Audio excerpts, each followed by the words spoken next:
It is like in a dream. 1 minute you are at home, and the next you are maybe in a store or at the beach. This time, we were suddenly in a forest full of tall fir trees. Dense pillows of green moss covered the ground and spread over rocks and fallen logs. "This is a real fairy tale forest," I said, while we followed an almost invisible path between the trees. "With or without trolls?" Pop laughed. "Stop that silly talk about trolls," Maine said. "Maybe we will see a bear if we are lucky. This looks like a place that bears would like." "Very lucky?" Pop repeated in disbelief. "Bears are not dangerous," Maine explained. "You just have to avoid provoking them." "I certainly did not plan on provoking them in the first place," Pop answered back. A little while later, we came to a glade with lots of ripe raspberries. We squatted down and started picking. They were delicious.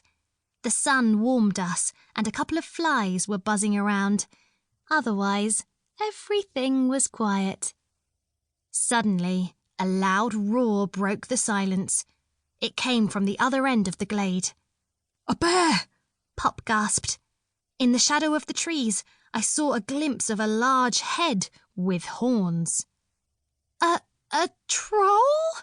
I said with surprise.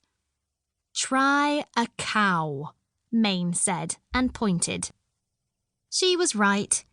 A cow came walking out between the trees. It stopped when it noticed us. Now I felt pretty embarrassed.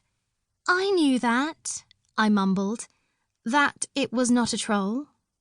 "But what is a cow doing out here in the forest?" Pop said. In the same moment, someone yelled, "Cinnamon Rose, where are you? Cinnamon Rose!" A girl came out into the glade. She had bare legs and braided hair.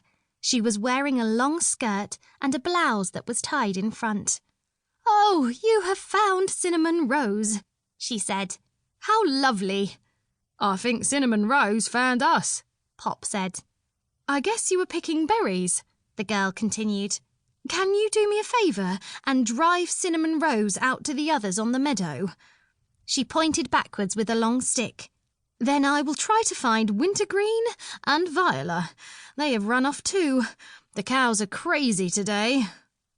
Without waiting for an answer, she continued in between the trees. "Well, Cinnamon Rose," Pop said, "back to the meadow." The cow did not move. "Let me show you how it is done," I said, and found a long, thin branch. I had just read a book about an orphan girl who had to herd cattle for a wealthy farmer. The cow got a whack on the behind. It snorted in a huff and started moving.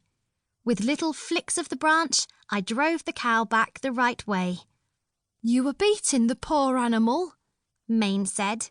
"That is what we shepherdesses do," I said.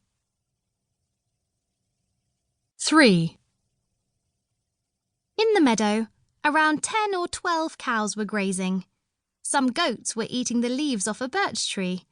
Cinnamon Rose joined the other cows, and we sat down in the grass. After a while, the girl came back with 2 more cows. "I found the last 2.